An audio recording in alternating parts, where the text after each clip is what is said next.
All right, hello again. So in this video, we're going to do a little bit more camera raw. This time I'm going to kind of go through the process of editing a landscape. So here's a landscape. I'll give you this file. You guys can just follow along with me on this one. So this is Castle Island in Scotland. Sorry if I'm doing a bad accent. I just love to do accents, but it's, I guess, bad. Anyway. This is Castle Island in Scotland. Looks okay. It's a pretty cool castle, right? But we're going to make it look a little bit better, hopefully. So these are the things we're going to go through mostly, maybe some other stuff too. We're going to spot it. I think there's some spots in it. We'll correct the optics. We'll do our basic adjustments, of course, which is the main thing you usually do. And then maybe we'll try a curve and a little bit of color mixing and add a little detail or sharpening, basically. Maybe a little bit of masking in this one too. I think you've probably seen masking, or maybe you've seen masking already, but you'll see it in other videos. And then etc. I don't know what that means. I put that in there. But so here we go. So let's do the spotting first because I can see it bugs me. I didn't clean this. I think this camera has some oil or dust or something on the sensor, which you shouldn't have. But I have it. So I'm going to go up here to the healing tool. Remember this one? I think you probably saw that from an earlier video. And then I'm going to go over these little spots and just click. And remember, you can click on the visualize spots thing right here. And let's see if I can make it. Yeah, there we go. And then here's, I'll zoom in a little bit so you can see better. I think these are spots where there are UFOs. Either way, I'm getting rid of them, even if they are UFOs. And you can move this around, remember, to try to get a little better, something that makes a little more sense. And that's probably good. I don't know if I got them all. Oh, I think there's one over here. Ooh, yeah. That looks like a UFO, actually. Let's see. Oh, that actually did pretty good. So that one, sometimes it doesn't work well on edges of things, but it kind of did it okay. So there we go. So we did the spotting. Now we're going to go back to the basics tab or the edit tab, right? And then we'll do the optics first because we don't want to forget. I forget sometimes. So I'm going to go to optics right here. Let me see if I can zoom a little better. Optics right here. And then I'm just going to click on these two guys and I think it's fixed. It corrects for some of that distortion like we talked about before. I think that's probably good enough on that. I don't know if this needs to be cropped, but let's go to the crop tool and I'm going to double click on the angle tool or the straighten tool here and see if it thinks it's crooked. I don't think that's right. Because I'm looking at the, so what I'm going to do now is if I try to rotate this, it is, you can see the angle of the water. I want it to be right on, parallel on the grid, right? So I think that's okay. But I think I lost a little bit of my image. I'm going to make this a little bigger. I lost a little bit by doing that. Anytime you rotate, you're going to lose a little bit because it's not, even with the sides anymore, but that's okay. All right. So that is the crop. Let's go to the basic adjustments. So generally on landscapes or stuff like that, you're going to do some basic things. You're probably going to increase the contrast. You're probably going to drop the highlights down and you're going to bring up the shadows usually. And then I'm going to do auto whites and auto blacks. If you remember that, you can hold down shift and click on auto whites and auto blacks. And what that does is shift the lightest areas of the image to white. Now, sometimes that's not always right, but you want to see, usually like in an image with a full range of brightnesses, you want to see this histogram, which is a plot of the brightnesses in your image. That's called the histogram. You want to see that kind of go all the way across, unless everything is the same brightness, which makes it kind of a gray image, but maybe you're on the North Pole or something and everything is the same white, right? But generally you want to see this good spread like that.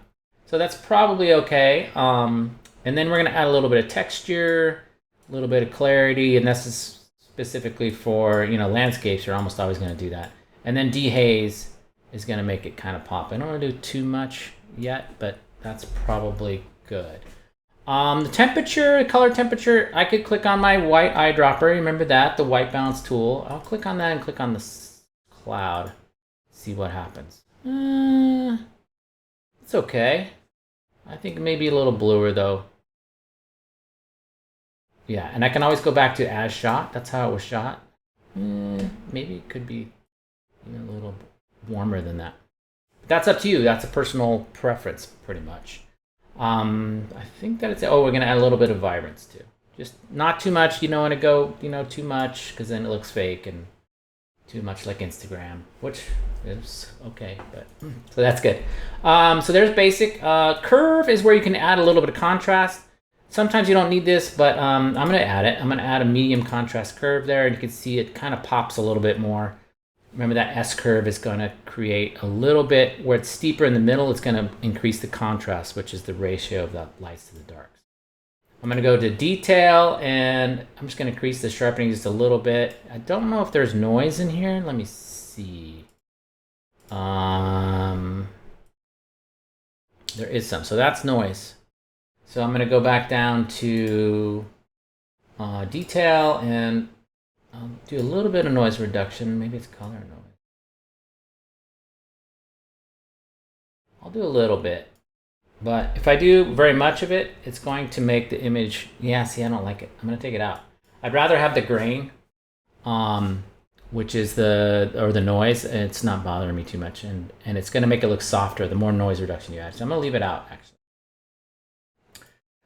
The color mixer is pretty cool. So what I'm going to do with that, and I don't think I've shown you that. Well, maybe you've seen it, but you have 4 different things you can adjust. Hue, which is color. Saturation, which is how strong the color is or how pure it is, kind of how bright it is. And luminance is brightness. So you can adjust all these, and you can use this cool tool, which is the targeted adjustment tool, right there. Saturate, it says saturation because I'm on saturation. So if I want to make the greens more saturated, I could just click on this tool and click on a green. You'll get a little guide there, and I'm going to go slide it up. See if I slide it to the left, down, or I'm dragging. I'm clicking and dragging. Then I've desaturated all the greens, or I can go that way and saturate them a lot. So it's targeting whatever color I clicked on. So you see, I could do this manually over here too, right there. But if I use it in the image, it's gonna actually pick the colors that I want to do. So I'm just increasing the saturation of the greens a little bit, just for fun. I can also do luminance. So let's say I wanted to make the dark part, or the parts of this sky, darker that are blue. So I'm going to click up here, clicked on luminance. I'm going to click here and drag down, and you see it's grabbing the blues, a little bit of purple, but mostly blue, and it's making that darker. Luminance is brightness.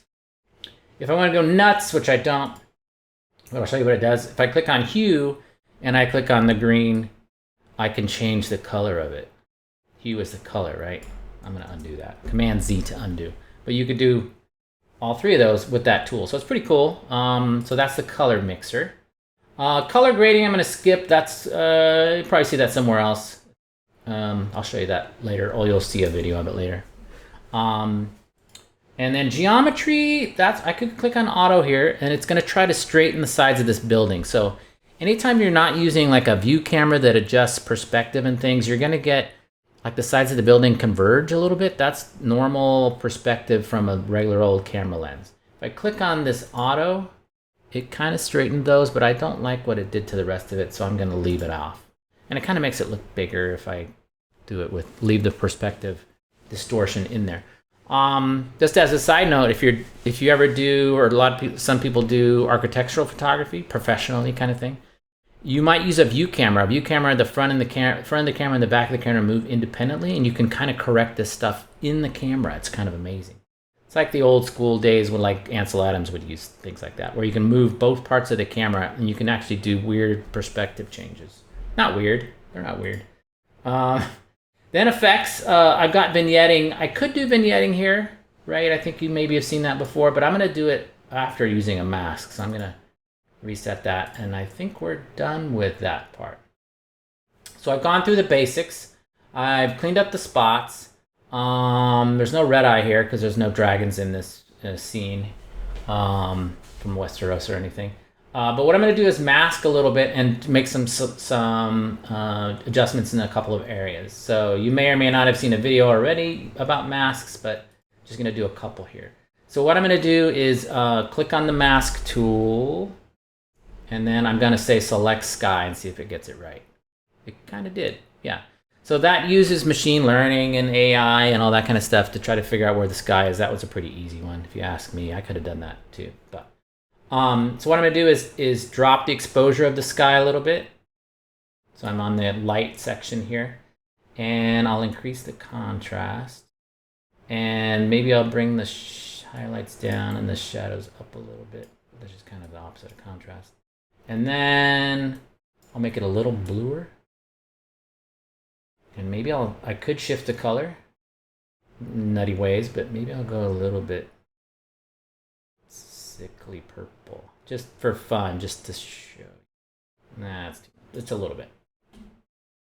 All right, increase. So I made it kind of this foreboding, kind of purplish, bluish sky. So all I did was select, created a mask, and I selected the sky automatically, and then I did some of these adjustments under light. So there are a lot of the same adjustments that are under the basic, but now it's using the mask.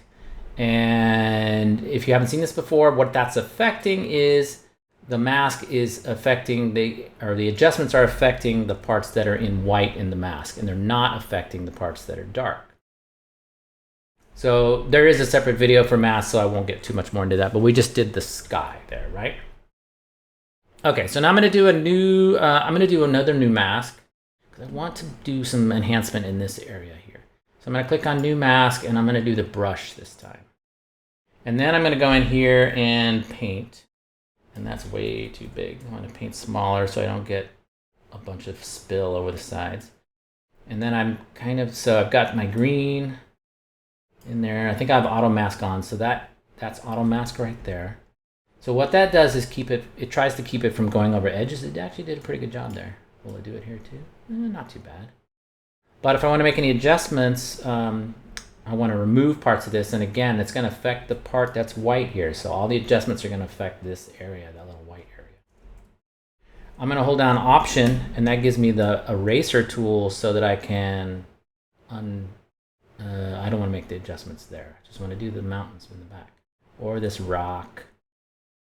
Or this gargoyle dragon there. Okay, so there we go. So I've got that selected, or masked, let's say masked, but it's kind of a selection.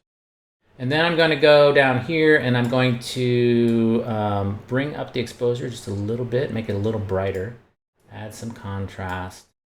I don't think I'm going to do anything with the shadows and the highlights. What I'm going to do is go down to texture, add some texture and some clarity again. So this is on top of the adjustment we already did over there, but I'm going to really crank on the dehaze a little bit. Maybe that's getting a little dark, but that's good. It's more foreboding, huh? Maybe a little brighter. I'm going to go back up to exposure. Something like that. Maybe I'll add a little bit of saturation. There we go. So there is that adjustment that I just made. It kind of brightened it up. Again, you can see the sun coming through better. It's coming through the clouds over there. Maybe even a little more dehaze. Huh? No, it's fine. It's good. Okay. So I think that's pretty good. We want to do one more mask. I'm going to highlight this thing a little bit.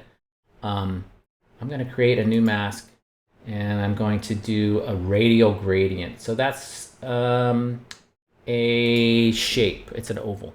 So I'm going to click and drag on the castle itself, just like that. And then what I can do now is I could either do this two ways. I could brighten up the castle. So I'm brightening the castle. I kind of like that. Or I could invert that mask and darken everything else. So let me show you what I mean. If I go here and I go to invert mask, now everything is going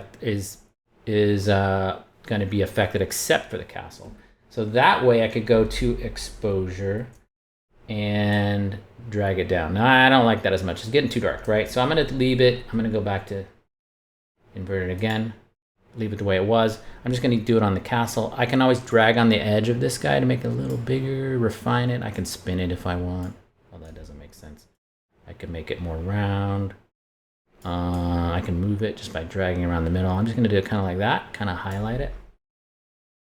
And then I'm going to just brighten it up just a little bit so it kind of glows. And then I'll make it a little warmer. It's like the beacon of hope. Or something else like that. So I made it a little warmer with the yellow slide, or the temperature slider. So all I did was increase the exposure a little bit, and I increased the temperature. Saturation, I think that's already saturated pretty good. Maybe a little more clarity. I think that's pretty good. Yeah, so that is the radial gradient. If I wanted to do, maybe I want to fade this foreground. I'll do one more. Let's do that. I'm going to create another mask. Linear gradient this time, because we haven't done that, I don't think. So linear gradient, you click and drag, and it makes a fade. Whoops, it makes a fade. I don't go this way.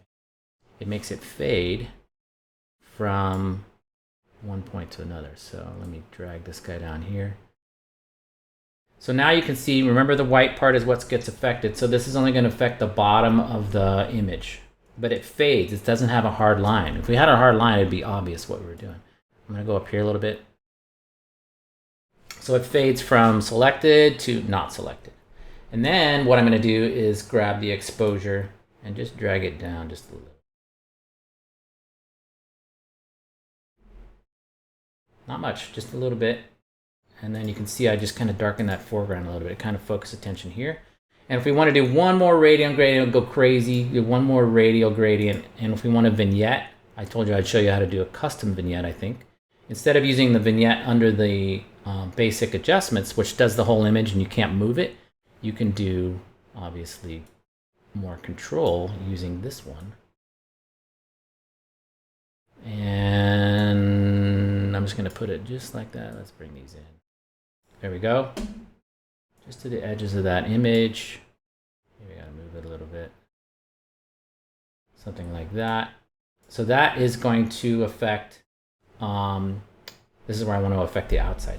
So here I've got the middle is in the mask. I'm going to invert this one. So now it's affecting the outside, and this is where I'm going to go with the exposure. Remember, the outside now is affected because it's white on the outside. I'm going to reduce the exposure on the edges. Not too much, because then I've got tunnel vision. Just a little bit to give it that sort of romantic castle quality that you're all looking for. I know you were all looking for that. Okay, I think that is it. I'm going to go back to, it seems a little dark to me now, actually. I'm going to go back to exposure and just, I can still make adjustments in the basic adjustments. Just bring it up just a tad. It's a little dark. All right, so there is before and there is after. That is quite a bit different, right? Hit series, not hit series. Hit series, not hit series. There you go. I think that is about it for this one. So hopefully that helps a little bit in editing landscapes in Camera Raw. And I know I went a little bit quick there, but you can always go back and reverse and watch it over and over again, which you love. I know you all love that. All right, I will talk to you again later.